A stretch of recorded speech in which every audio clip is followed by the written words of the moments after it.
નમસ્કાર મિત્રો મિત્રો આજે તમારી સમક્ષ શ્રાવણ માસની અંદર ભગવાન શિવની ઉપાસના અને તમારા પિતૃઓની મુક્તિ માટે એવા સરળ ઉપાય બતાવીશ જેનાથી આપના પિતૃઓની આપની ઉપર ખૂબ પ્રસન્નતા વધે।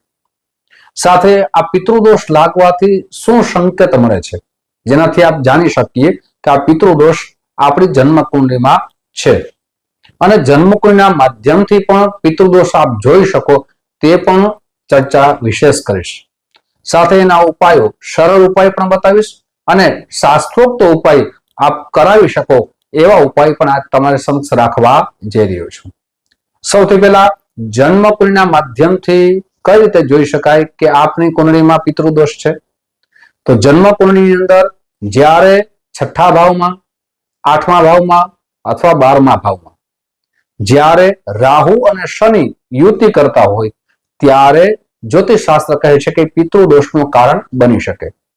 8મા ભાવમાં રાહુ અને શનિ હોય અથવા 12મા ભાવમાં રાહુ અને શનિ હોય ત્યારે આ પિતૃદોષ કહેવાય છે।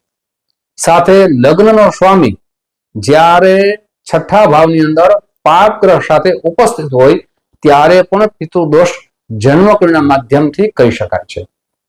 હવે જન્મકુંડળીમાં તો આપણે જોયું કે આ ગ્રહો ઉપસ્થિત છે પણ એના સંકેતો શું છે? જ્યારે આપણે ખૂબ મહેનત કરીએ પછી નોકરી હોય તોય ભલે અને બિઝનેસ હોય તોય ભલે એ બંનેમાં સફળતા ન મળે ત્યારે સમજવું જોઈએ કે આપણે પિતૃદોષ કારણ છે। સાથે આપણા ઘરે કોઈ પણ માંગલિક પ્રસંગોમાં ખૂબ જ વાર લાગે, સમય વ્યતીત થઈ જાય છતાં આપણી ઘરે માંગલિક પ્રસંગો ના આવે ત્યારે સમજવું જોઈએ કે આપણે પિતૃદોષનું કારણ છે। સાથે આપણા ઘરે આપણા સંતાનના લગ્નમાં વિલંબ થાય ત્યારે સમજવું જોઈએ કે આપણે આ સંકેત મળી રહ્યા છે। આપણા ઘર પરિવારમાં ખૂબ ઝઘડા થાય, પરિવારના ભાઈઓ વચ્ચે બને નહીં, પિતા અને પુત્ર વચ્ચે ઝઘડા થાય અથવા કોઈ પણ નાની નાની બાબતમાં મોટા ઝઘડા થાય ત્યારે સમજવું જોઈએ કે આપણે પિતૃદોષનું આ કારણ છે। આપણા જીવનમાં આવક કરતા જાવકનો દર વધી જાય ત્યારે પણ સમજવું જોઈએ કે આ પિતૃદોષનું કારણ છે। આપ જ્યાં નોકરી કરો છો એ નોકરીમાં મહેનત કરવા છતાં પ્રમોશન ન થાય, આપના જે કર્મચારી છે, આપ જેની સાથે નોકરી કરો છો એ સહકર્મચારી આપનાથી આગળ પ્રગતિ કરે પણ આપની પ્રગતિ રૂંધાઈ જાય ત્યારે પણ સમજવું કે આ પિતૃદોષનું કારણ છે। સંતાન થવામાં ખૂબ વિલંબ થાય ત્યારે પણ સમજવું જોઈએ કે આ પિતૃદોષનું કારણ છે। હવે આ પિતૃદોષ લાગે છે ક્યારે? ઘણી વખત કહે કે આ પિતૃદોષ છે તો એના વિશે મેં એક વિડીયો બનાવ્યો છે કે આપણા પિતૃઓ પાછળ જે શ્રાદ્ધિક કર્મ કરવા જોઈએ આપણું શાસ્ત્ર કહે છે એ પ્રમાણે આપણે કરતા નથી એટલે આ એને મુક્તિ મળતી નથી અને એ એમના સંતાનો પાસે એવી ઈચ્છા કરે કે અમને મુક્તિ આપો।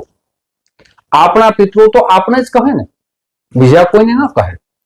ગણપતિ ભગવાનની પૂજા તો સર્વ કરે, જે કુળદેવી હોય અલગ અલગ જે દેવીઓ પૂજાય છે એની પૂજા તો બધા કરે પણ જેના જે પિતૃઓ છે એની પૂજા તો એને પોતાને જ કરવી પડે। અને આપણા શ્રાદ્ધ કર્મની અંદર ઘણો બધો આપણે લોભ કરીએ, સમય ન આપીએ, વિદ્વાન બ્રાહ્મણ પાસે જે શાસ્ત્ર કહે છે એ પ્રમાણે પૂજા વિધિ ન કરાવીએ ત્યારે આ દોષ કારણરૂપ બને છે। અને આજ તો આવો સિસ્ટમ થઈ ગઈ છે કે કોઈનું મરણ થાય તો એની પાછળ 5મું કરે છે, 9મું કરે છે, તો એવું શાસ્ત્રમાં ક્યાંય લખવામાં આવ્યું નથી। એમની પાછળ જે શ્રાદ્ધ કર્મ આપણા શાસ્ત્રમાં લખવામાં આવ્યા છે, 10માની વિધિ, સળપિંડની વિધિ, એકાદશા, દ્વાદશા, શ્રવણી, આ શાસ્ત્ર પ્રમાણે આપણે જો પૂજા વિધિ કરવામાં આવે એમની પાછળ કોઈ પણ પ્રકારની વિધિમાં લોપ ન કરવામાં આવે એટલે કે એ વિધિ કરવી જ નથી આવી ભાવનાઓ રાખે ત્યારે પણ પિતૃદોષ આવે છે। ઘણા પોતાના ધર્મને પોતે જ સર્વસ્વ પોતાનો ધર્મ છે આવું માને અને પોતાના પિતૃઓ પાછળ કોઈ પણ પ્રકારની પૂજા ન કરાવે ત્યારે એમના સંતાનોને આ પિતૃદોષ લાગે છે, પોતાને પણ લાગે છે અને એમના સંતાનોને પણ લાગે છે. હા, આપણું સનાતન ધર્મ, આપણું વેદ શાસ્ત્ર ધર્મ શું કહે છે એ પ્રમાણે ચાલવું જોઈએ.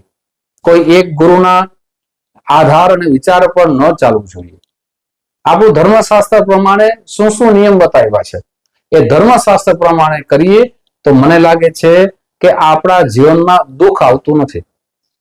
પણ આપણે કોઈ એક ગુરુ કહે કે અમારા ગુરુ કહે છે એ સત્ય છે એવું માની લેવાતું નથી. આજે ધર્મગુરુ ઘણા બધા છે પણ સદગુરુ મળવા મુશ્કેલ છે. અને ધર્મ ક્યાંય જુદો જ નથી. આપણો ધર્મ તો બધાનો વેદ શાસ્ત્ર જે કે છે એક જ છે. હવે આ ધર્મને આપણે જુદો કર્યો છે. અમારો આ ધર્મ છે, અમે આની પૂજા ના કરીએ, અમે આ પૂજા ના કરાવીએ, આવું ક્યાંય ધર્મશાસ્ત્રમાં લખ્યું નથી. અને કહે છે જે ગુરુઓ એને ધર્મનું જ્ઞાન નથી, શાસ્ત્રનું જ્ઞાન નથી એમ પણ કહી શકાય. હવે આ પિતૃઓ પાછળ આપણા ધર્મશાસ્ત્રમાં ઘણી બધી શાસ્ત્રોક્ત વિધિ લખી છે કે કોઈ પિતૃઓ પાછળ જેમને ખ્યાલ આવી જાય, આ સંકેત મળે તો શું કરવું. તો ઘણા બધા ઉપાયો આજ તમારી સમક્ષ હું રાખવા જઈ રહ્યો છું. સૌથી પહેલા આપણી શક્તિ હોય તો શ્રીમદ ભાગવત પારાયણ કરાવવું. તે આપણી શક્તિ ન હોય તો આપ શ્રાવણ માસની અંદર ઘણા બધા જે સરળ ઉપાય છે એ પણ કરી શકો. સૌથી અમાસના દિવસે આપ આ 3 કામ કરો. અમાસના દિવસે આ સરળ ઉપાય બતાવું છું. આ 3 જે ઉપાય બતાવું છું એ ભવિષ્ય પુરાણમાં પણ લખ્યું છે, એટલે ભવિષ્ય પુરાણ વાંચવું જોઈએ. આપણા ઢાર પુરાણમાંનું એક પુરાણ છે.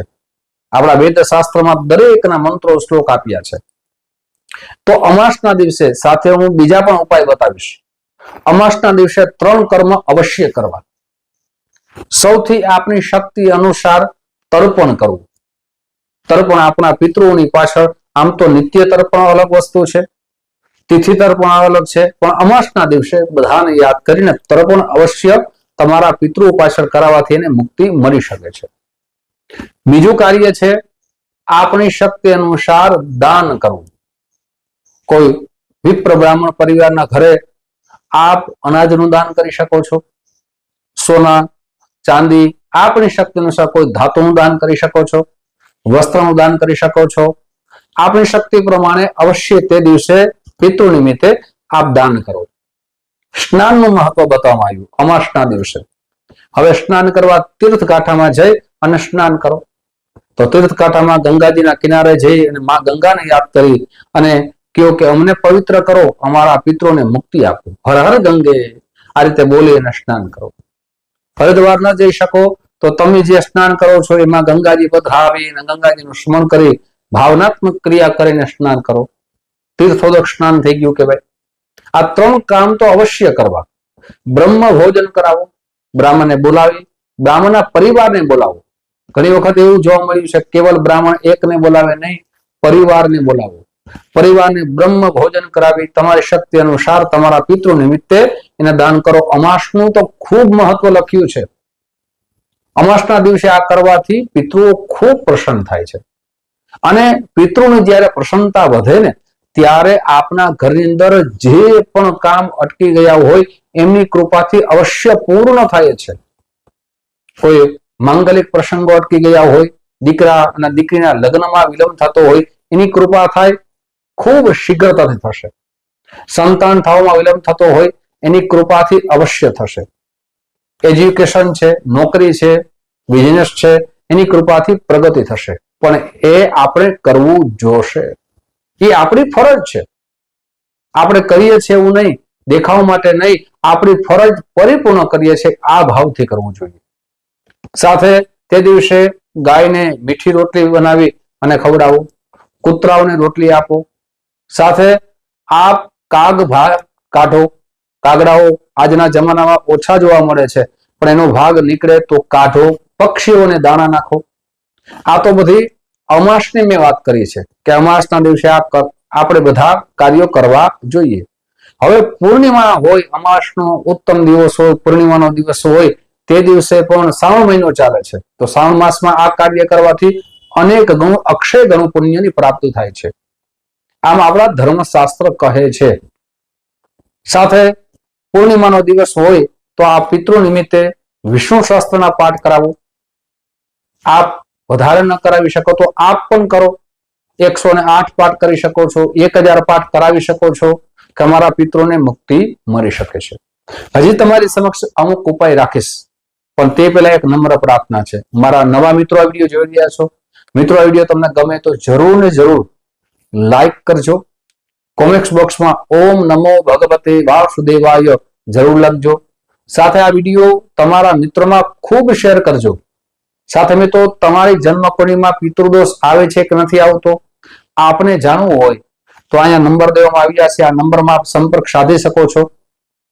જ્યોતિષ જોવાનો સમય, એપોઇન્ટમેન્ટ લેવાનો સમય સવારે 10 વાગ્યાથી લઈ બપોરના 1 વાગ્યા સુધી છે, સાંજે 5 વાગ્યાથી લઈ રાત્રે 9 વાગ્યા સુધી છે. આ સમય કોલ કરી અથવા SMS કરી આપને પોતાની એપોઇન્ટમેન્ટ નોંધાવી શકો છો. મારી ઓફિસ જામનગરમાં છે.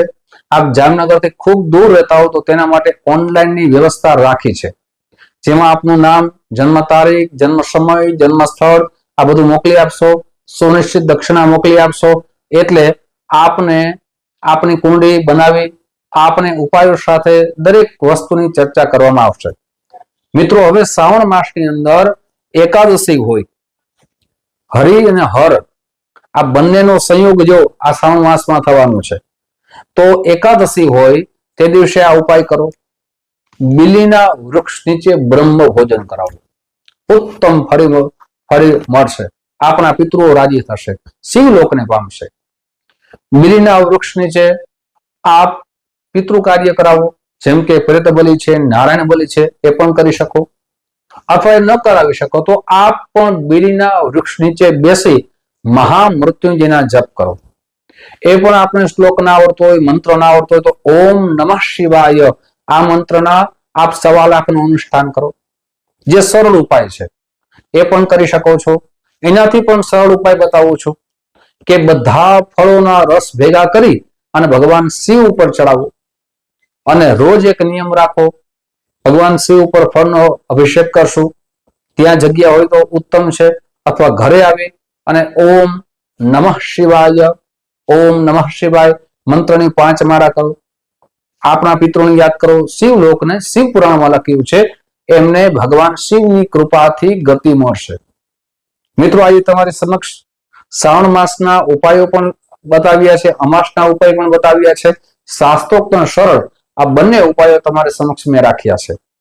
આવા જ ઉપાય તમારી સમક્ષ હું રાખતો રહીશ.